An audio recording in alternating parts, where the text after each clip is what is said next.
and welcome to Ask Di and Amy. Hi. So I'm a yoga teacher. Diana's a longtime practitioner. We're yoga sisters. And we've been doing videos, yoga videos for a while now. We've just been overwhelmed by the love and support. And questions. Thank you so much. Thank you. So we wanted to do a Q&A. So we're going to start with Jenny from Portland, Oregon. Hi. Thanks for being on the Yoga Q&A show. What's your question? So I've been doing yoga for like 2.5 years, and like a bunch of different teachers have talked about how like it's not really about what your body looks like or like how flexible you are or how good you are at the poses or whatever. It's more about cultivating a relationship with your own body and like your own mental processes and breath and all of that. And I totally agree, right? And I also see like a lot of people who have been doing yoga for a long time are able to do these really impressive like balancing poses and stuff, which seems a little bit counterintuitive to the messaging about it doesn't matter how good you are at the poses. Okay, so my two-part question is, why do you want to learn those crazy hard balancing poses? Like, what do you get out of it? And part two is, how do I learn them? What is the trick? Because I kind of want to be impressive and awesome in those poses too. Okay. So, first part of the question is why would you want to? So, first of all, you don't have to do that, but the reason why some people get a lot of value out of that is that they like the idea of having a goal and having a dedicated practice they come to over and over. One of the yoga philosophy is called tapas, and basically the idea is if you have a dedicated practice that you come to over and over, you'll just like light a fire in your life that will start to burn away things that you don't need anymore. And that tapas requires discipline. And so a lot of times people use some of those poses as kind of like their way to ignite their tapas.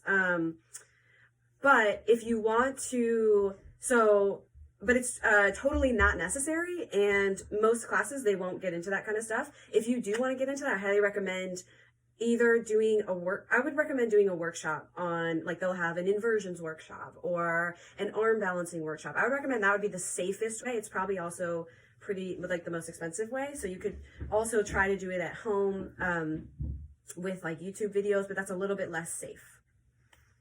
Yeah, I have something to add too, which is from the perspective of like when you're in a class and you're doing the same asanas over and over and your body like just knows the posture so well that for me, my body almost craves pushing myself to do something a little bit more unfamiliar or something that feels like, quote, harder, even though I do believe that you can make any pose as hard as you want. There's something like that when I go for something a little bit more balancy or, quote, advanced, that I feel like my presence of mind and like focus gets really honed in. Yeah. And so it kind of just is a way for me to bring myself more into my body even more. Definitely. And not a way to like feel, oh, I'm doing so good, look at me, but more meditative, if that makes sense. Yeah, and you can find that balance. The balance here is you can push yourself to the point where it makes you really present and you have to really pay attention to your body and what's happening. But if you get to the point where you're gritting your teeth, then you know you're too far over that edge. Yeah. Does that help? Yeah, that makes a lot of sense. That's super helpful. Okay, thanks for calling. Yeah, thanks, guys. Bye. Bye. Bye. That was quick. Okay. What if she had a follow-up question? We'll never know. Well, all right. Okay, who's next? Let's call Brady. Hello. Hi, Brady. Hi, Amy. Hi, Diana.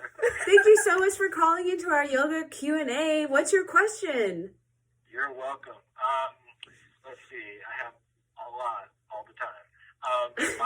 The one that I think about a lot lately is, Amy, what are some poses that you think using blocks or I guess other props are actually not only makes it easier to do the pose, but it actually you actually feel the pose at like a much deeper level? Oh, yes. This is a really good question. So the pose where I feel that this the most is in standing splits. So I'll just demonstrate really quick. Where you are standing and you got your hands on the ground, I like to put my hands on blocks so that I can really push into my hands and change the pose from like a balancing pose to a strength pose with the upper body. Yep, that makes sense. Yeah, I also like it anytime your hands are on the ground and you want to really push into the ground and feel super grounded and strong. Another good one is when you're transitioning from three-legged dog. If you have two blocks under your hands and you go from three-legged dog into a low lunge, then you practice getting that quad up and down and strengthening your legs too. Oh yeah, that's great. Yeah. Okay. Thank you. That's great. Yeah, thanks for calling. Wait, you have another question?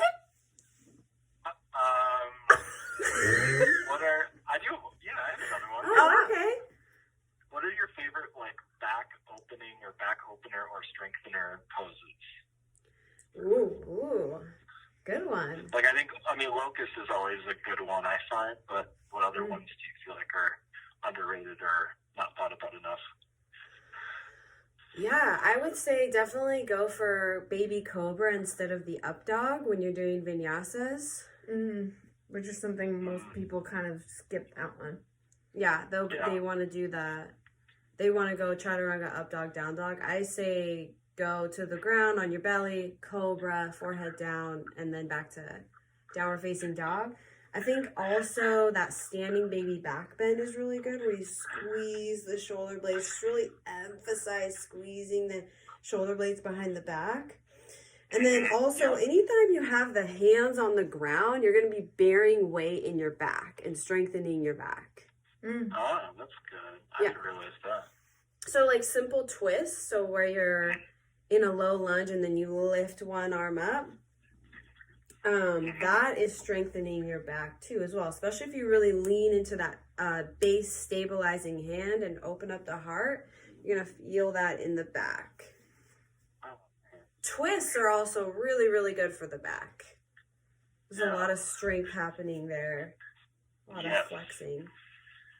Yeah, and I always find too, like when you're doing, especially like coming from like a crescent lunge and doing like a standing crescent twist, and then bring the elbow outside of the knee. Yeah.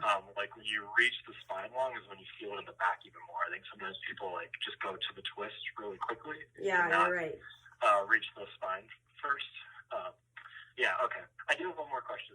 Yeah, totally.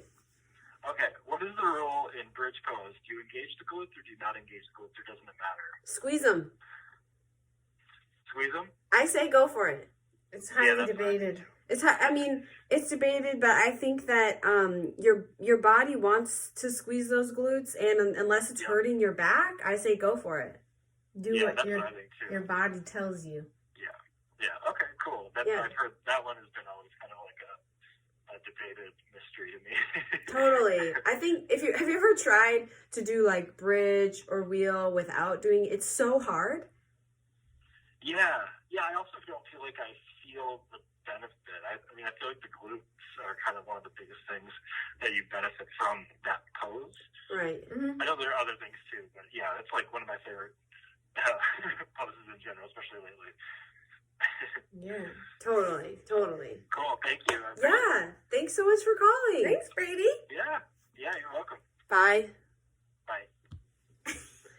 Okay, we have one more call. This one's from Wendy Seville.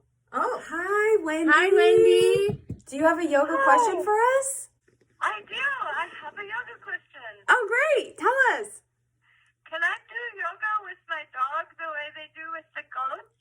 Yeah, totally. Ooh, that would be fun. My dog would crawl all over me and he would have a good time. Yeah, so I would recommend getting a yoga video, doing one of our yoga videos on IGTV, Yoga Jedi in Training, and then just play that and do yoga like you normally would and let your dog kind of participate as he or she wants to. He'll probably lick your face a lot and Yeah, get and you, excited. also, if you do the meditation, you can do the meditation looking into your dog's eyes. A lot of people like to do that. So you grab their paws, look into their eyes, take some deep breaths. That's a really fun dog-human yoga interaction. Yes. I would think be that great. practicing with an animal can be a good exercise in staying really present and really mindful and like letting distractions and uncomfortable things kind of slide away too, because you're gonna inevitably get a little bit annoyed at your animal, but if you just like allow those annoyances to come in and then go, then that's part of the practice. Right, She right. hates her dog. Okay. That's not Thank Just- you. Sounds good. Okay, great. Thanks for calling, Wendy. Bye. Bye. So we're going to call Matt Mertens. He's also from Portland, Oregon. In fact, He's Amy's husband. he's right upstairs. Let's see what he has to ask. Yes, hi. This is Matt Mertens from Portland, Oregon. I'm a long-time watcher and first-time caller. Oh, thank you. What's your question? I'm just wondering if there's a particular sequence or maybe series of moves that would target the right chakras to relax me during this coronavirus situation. Yeah, so as far as chakras, you're gonna want to go with anything that activates and stimulates the root chakra, which is at the base of your spine. So any pose where you're sitting down or you feel very connected to the ground, so you could even be laying down. Basically just roll around on your mat and do what feels really good and calming and grounding. And then also breathing exercises and meditation are going to be your best bet for like corona anxiety. I have a follow-up question. Okay. I'm not a very experienced yoga practitioner, so I don't even know necessarily what would feel good if I got down on my mat and tried to roll around. So maybe you could offer some suggestions in that regard. Yeah, totally. So I would do basically sitting cross-legged on your mat, and you could just do some stretches here, like reach the hands up over the head and do some nice side body stretches.